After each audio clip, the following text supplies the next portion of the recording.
welcome back to whatever this is. I was going through the videos I uploaded the other day, and I realized how sweet that I have video diary entries to look back at. And I decided I should do another one, but because the videos are meant for me and not really anybody else, I think that's fine, and if you're watching, that's fine as well. As of recent, I went to Pakistan and I haven't been properly to the area that, my parents are from since 2015. The thing is, this time round when I went, I'm a big fan of astrocartography, and Pakistan is on my Pluto line. And for anyone who doesn't know what that means, or for maybe me in 3 years when I look back at this and don't care about astrology anymore, it kind of indicates, especially for me in my chart, that every time I go back, I have a renewed sense of self once I, whatever happens there makes me have a renewed sense of self. I wanted to lean into that and how true that has rung for me all these years. I used to go yearly, if not every 2 years, up until I was like 16. And so I've always thought of Pakistan as like my second home, though it's not. In hindsight, it's not, is it? Like, I was born in the UK. I've always thought of it as like I'm going back home, and rather than me going on holiday. So this time round when I went, I made a proactive effort to make sure that whatever I can do to set myself up for renewal, I will do it. I'm not really somebody who goes out of my way, not so much anymore, to seek those death and rebirth experiences. My dog is snoring so loud. Ignore it. It's obviously not me. Yeah, so I don't go out of my way to seek those death and rebirth experiences, but this time around I felt like I have reached this really awkward point in my life, turning 25, expecting it to be one way, and it's sort of shifted into something else. And that's not a complaint per se, but taking into example how hopeful I was about turning 25, I felt like I didn't take into account maybe all of the still young adult things that were to happen, losing friendships or feeling misguided about my career direction, etc., stuff like that. And I wanted to put it out on a video. Before I left, I decided that I was going to jump off Instagram. And now Instagram has not really been like this place where I'm like battling my inner demons, and it's not that important to me, I'm not gonna lie. But for many years, it was a source of where I'd find my friends. I would be out at different events, different parties, because I would see them, through Instagram. I would be able to retain my friendships through Instagram, stuff like, direct messaging people. And also then, like, all of the tidbits of information, like if I've recorded something stupid throughout the day, if I've made myself a coffee, all those baby bits of information, I'd be constantly posting them. When I visited Pakistan, I had a family member say to me that, I love your Instagram stories. They're so stupid. And I was like, yeah. And she was like, they are completely unhinged, and like the confidence you must have to post them, etc., And when I thought about it, I realized that had nothing to do with confidence at all. And if it did, I don't think I really understood how much of myself maybe I'm so eager and so okay with sharing online.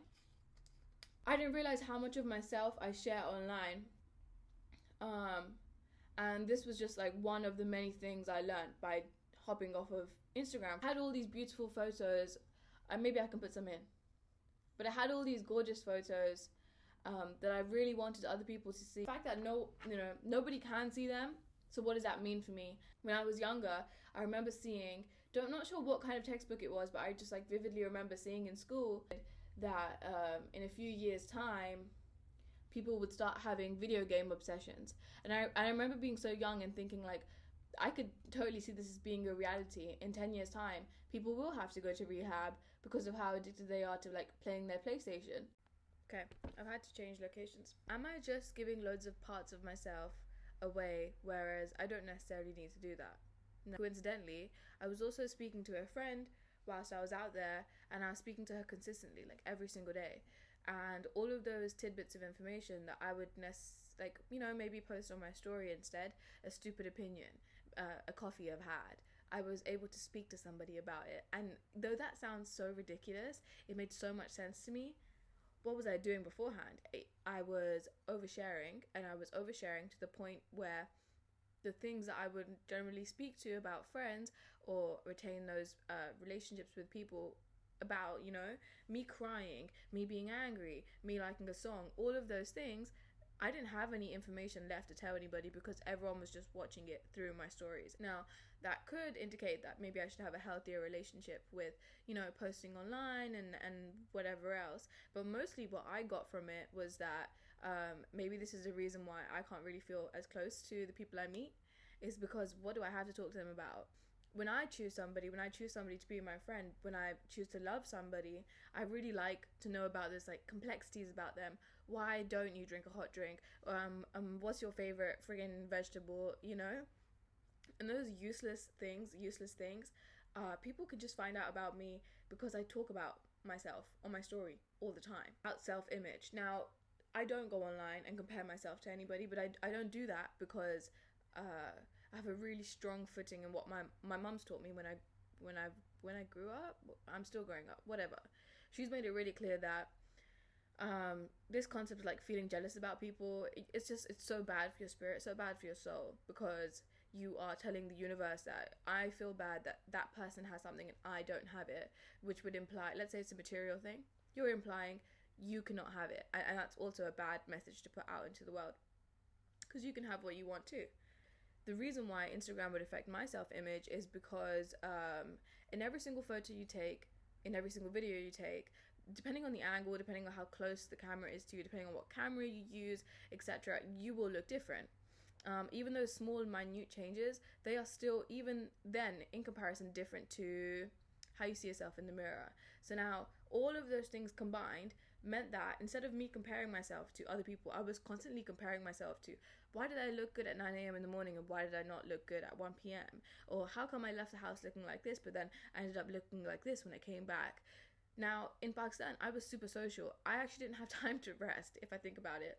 But because of that, I was also being forced to be in the present moment. I couldn't come home and think like, oh, but in that picture I look like an idiot, or in the first picture I look great, because where was the time for that? Really, you were being present, you were talking to people, you were being active and immersed in the world, and you know, I hope to carry those things on with me. I don't know how that will reflect to my Instagram usage now, but I know it was something I kept thinking about. Self-image. I took my septum piercing out. Now, I've had my septum...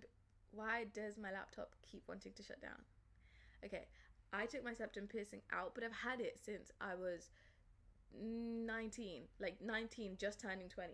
And I remember it being such like an important thing for me. At the time, it was super sporadic, but I felt like it really went with this edgy girl image. And it made me feel more like made me look more like I felt on the inside.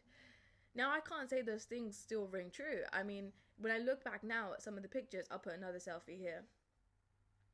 When I look back some of the pictures that I've taken with my septum piercing, even if they're super recent, I keep thinking like, all I can see is this freaking ring in your face. That has also not helped me know, like, what do you look like? Like, just you, authentically you, not with this, like, additional mishmash in your face, on your face. What do you look like? And as a result, I can see so much more how I look like my mom. And maybe it also helped that I was in Pakistan, but it gave me a much deeper understanding of, like, I look the way I look because I look like the women who came before me. And I think that was really important, especially at this point in my life where I'm married now and I'm growing up, and you know, I'm starting to think about like my values and my faith and all of those things combined, and it feels really good to have that reminder of like my ancestry. I wasn't just plopped here into this earth.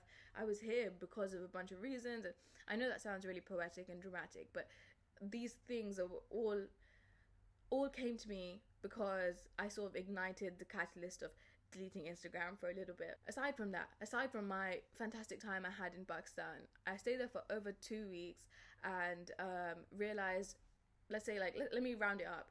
I realized I function so much better in the sun. I might have bipolar disorder, but that bipolar disorder is out the window when the sun shines out because I have the tools and capability and like the the mental strength to want to look after myself. So even if I am feeling that I might get angry or I might get sad, I suddenly have the tools to deal with my symptoms. And that's so exciting, because over here, even though it looks really bright outside, it's grey.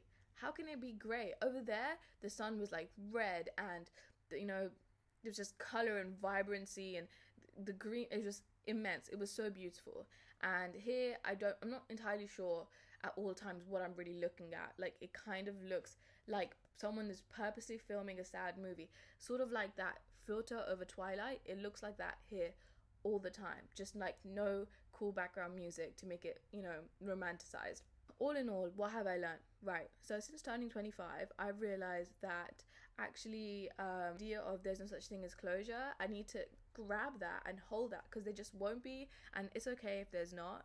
And I've made some really big life choices being a young adult that give me that conflicted sense of what do I do when it comes to trying to be an adult, and how do I still have my youth all at once, which sounds super dramatic, I know, and maybe me watching this in the future will be like, shut up. But what I mean to say with that is that I'm at like that section where I can choose to really buckle down and be this fully fledged adult and hit 26, hit 27, hit 28 with those reinforced sense of values and maybe things I lost along the way whilst being like a rebellious teenager, or I can really, really try to make my youth, the few years I have left of youth, make them as fun and exciting and safe as possible. Mean that the people who